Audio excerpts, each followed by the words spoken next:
one thing that there's something I'm also very careful of, and is Nigeria is that, and there's something else I'll point toward. I'm not a fan of Labour, so it's quite funny that I'm going to take the side of Labour for some of the points today.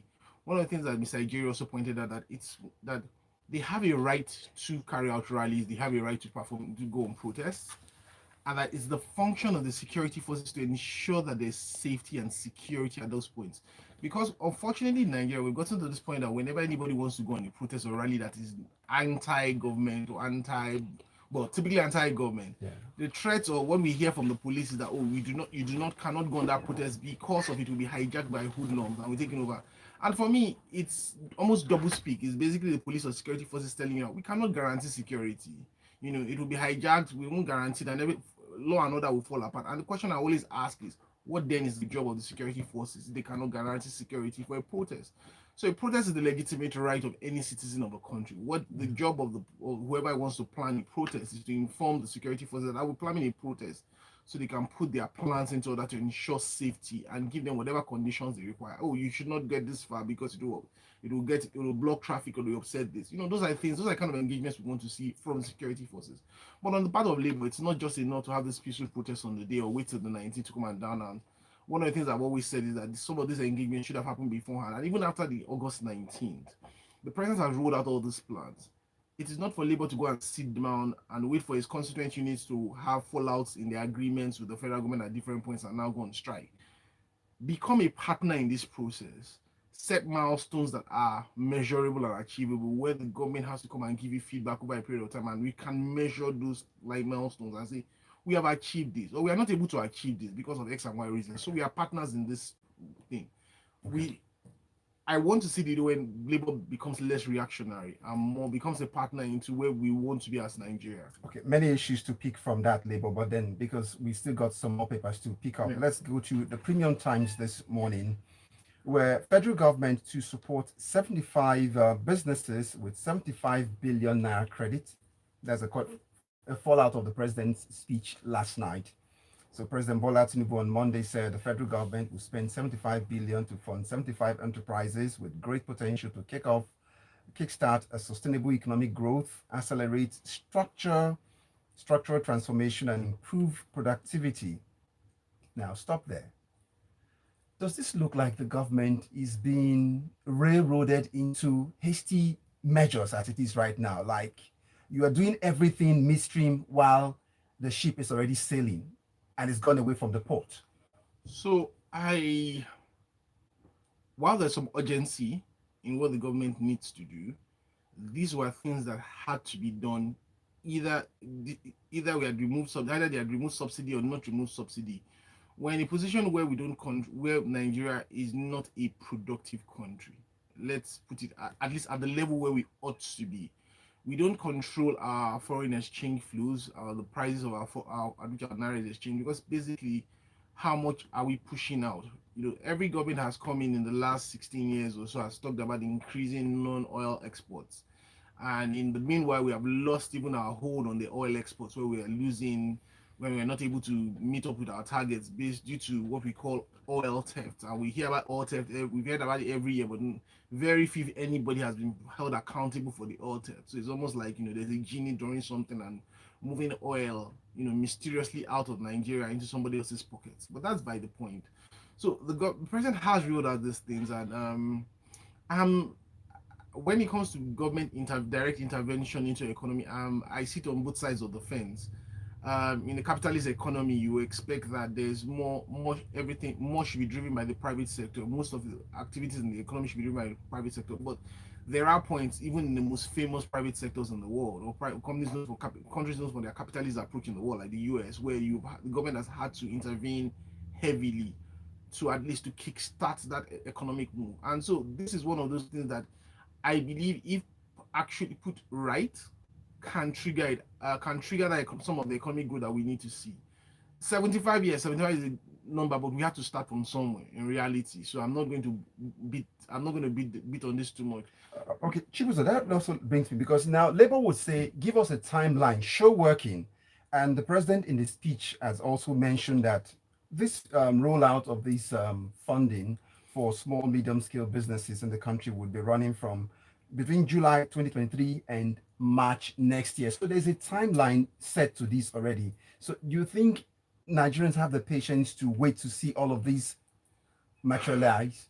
I have to, and from a personal point of view, people are bleeding, and that's the reality.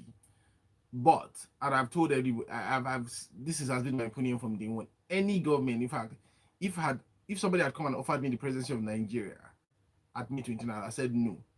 Oh, it's a wrong time to be the president of the country right now. It's one of, if you want to do the work, it's not the most attractive job because there's a lot of work to be done. So either way, whichever president had come in, any president who was going to be genuine to solve the problem will have to take us on some journey.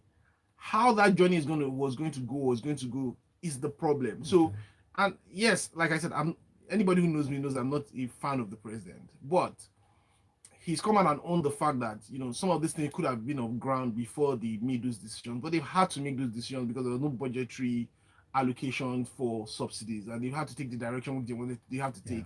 We can judge what his role in it in previous history or future history would be, but that's where it is. So I don't want to be one of those who join Nigeria and say, we have to brace up and enjoy and brace up for the ride. But that's reality what it is. But what Nigerians also want to see is that we are not the only ones on that journey. We are not the only ones tightening our belts. We are not the only ones bearing the burden. Nigerians also want to see government also cutting those extraneous costs that they see, those large entourages, those extreme spending on bulletproof vehicles. Nigerians also want to be able to see some semblance of progress when it comes to security. So I saw a lot of the beautiful things the president had earmarked in his plan. But when you talk about agriculture, for me, one major thing is how do you guarantee the security of the farmers? Are the farmers secure?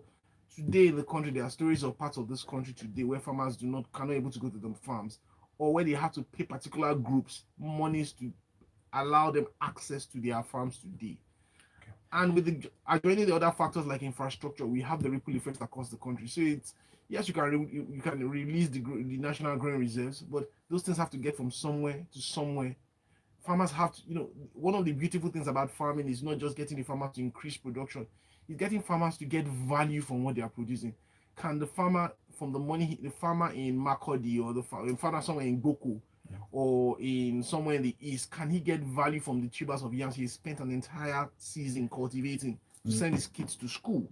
Many issues to unpack on that, but we still got the listener there to get back to. You can be part of the conversation. It's freshly pressed on Smooth 98.1. Let's hear what you think about some of the headlines we've taken already from the Punch newspaper, letting you know that as it stands, Labour is saying no going back. Subsidy pains. Labour insists that the protest it goes on as President Okays 500 billion palliative, 3,000 buses, not enough to assuage or get them out of the trenches of a strike planned or probably protest for tomorrow. Peaceful in quote. And then also we've looked at a copy of the Premium Times, where the federal government to support 75 businesses with 75 billion naira credit. That's according to the Premium Times.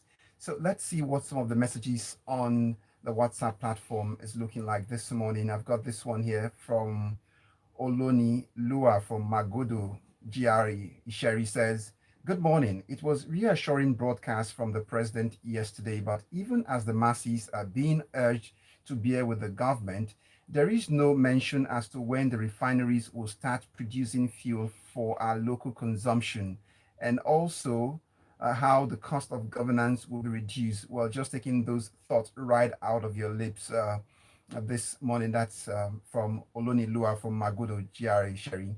I've got Yinka Bolu here. It says, OBJ sold the refineries and President Yadua reversed the sale. In 2014, the same NLC rejected the sale of the refineries by Goodluck Jonathan. Furthermore, in 2016, this same NLC rejected the sale of this refinery. Even the Kaduna refinery published its books when they got operating expenditure inflow and then made a loss without refining a single barrel of crude oil or producing a liter of petrol. So please forgive me when I say the NLC is our biggest problem.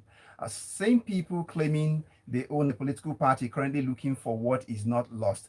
Do they know how this protest looks on them and their political party.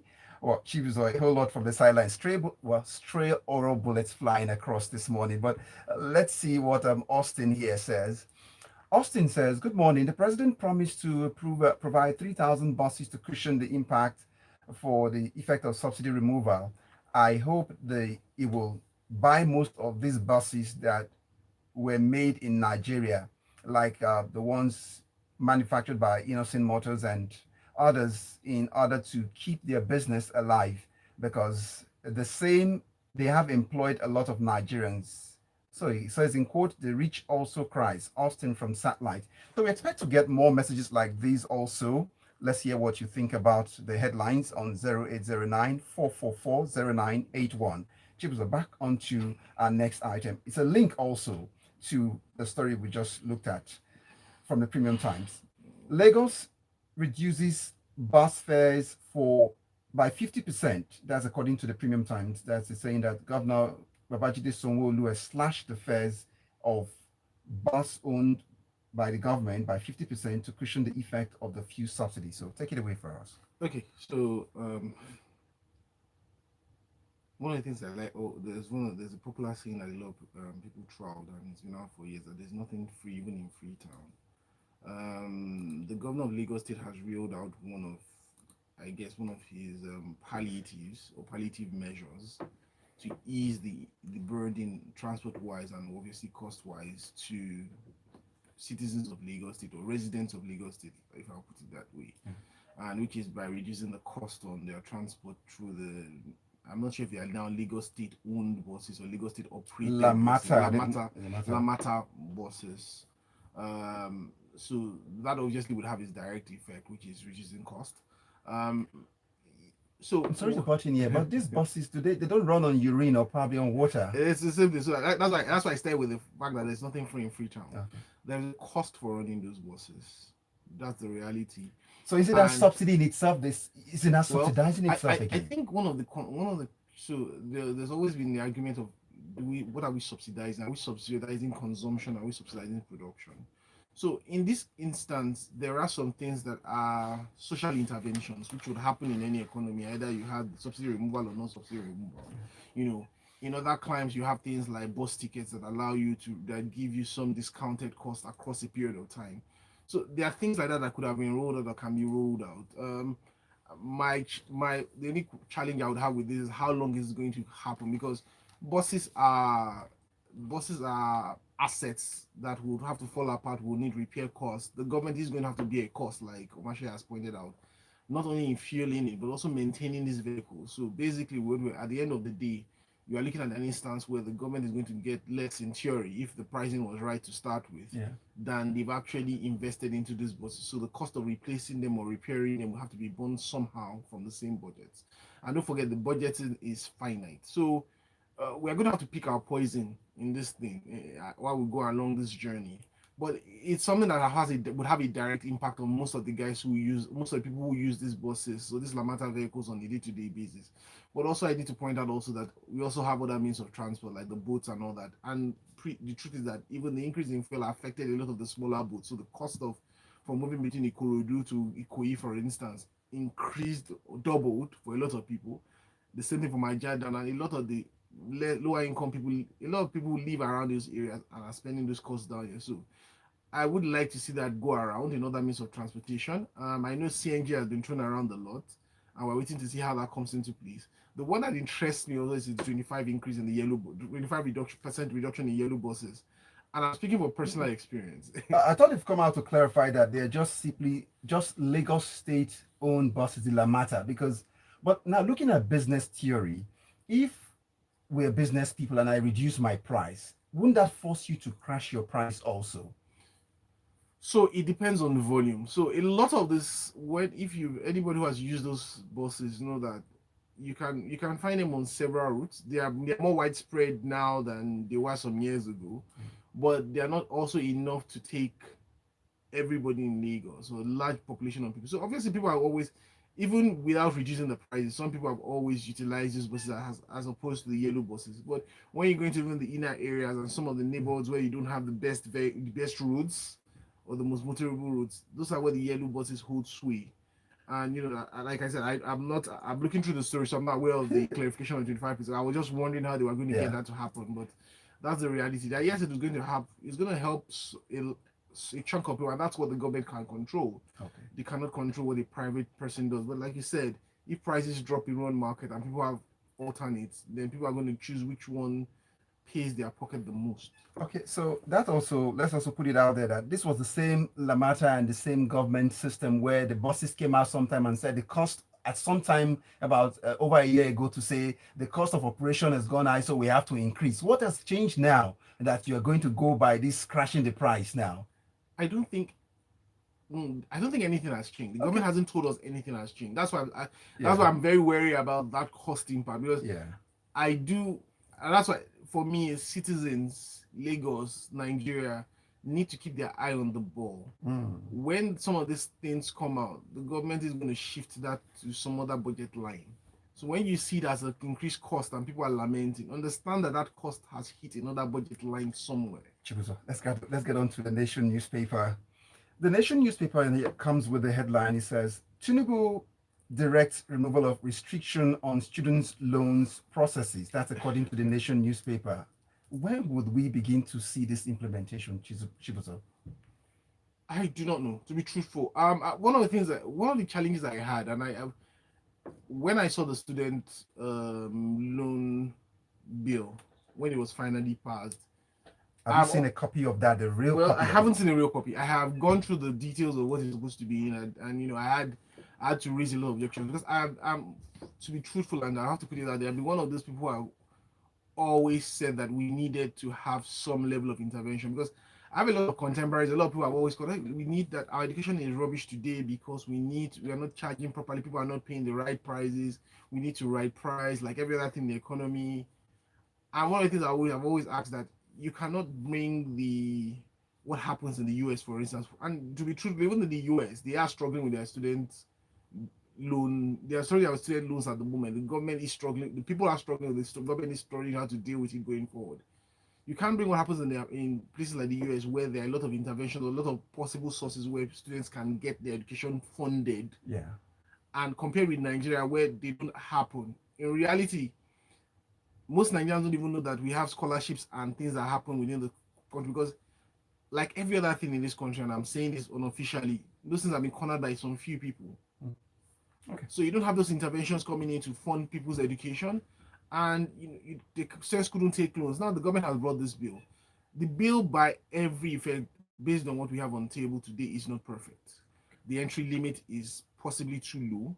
The amounts that you're going to be able to take out of it, when you look at it, and yes, the government is saying that it's for tuition, but when you even look at it compared to what is out there, how well can it fund students' education? Because like I said, if you go to the climes where student loans have happened, students don't only take the loans to fund their education, they also have other means where they have jobs their system allows them to take jobs while they work. That also allows them to do their concentration on their studies at the same time.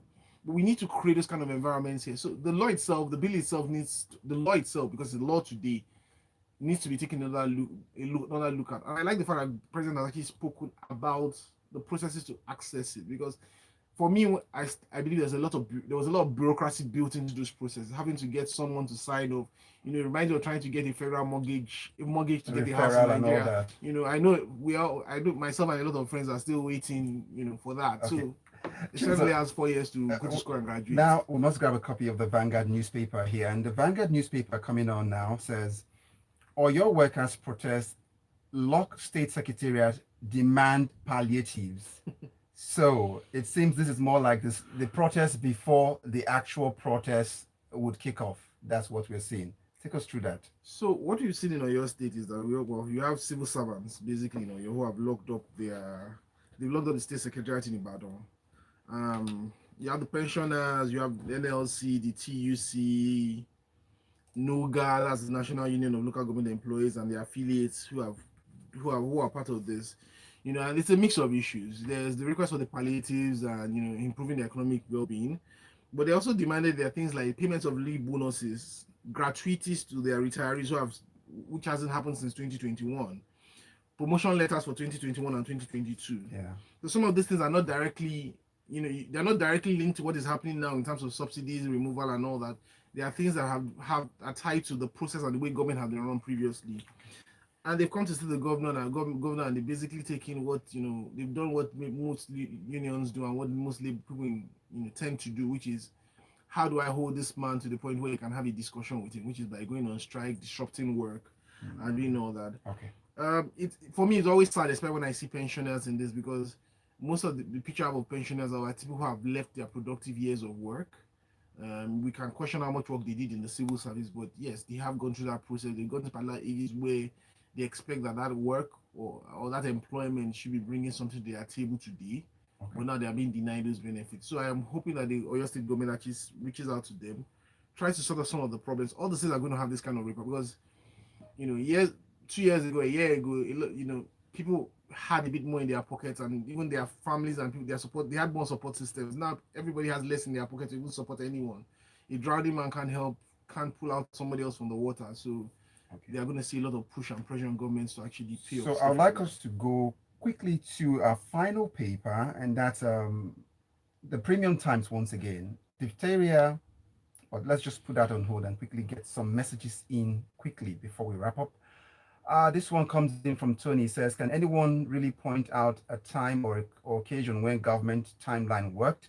We were given timeline on when each of the refineries, which of course the main issue of course was the problem today, will start working, and up till now nothing is happening. And worst of all, the now president made no mention in his speech.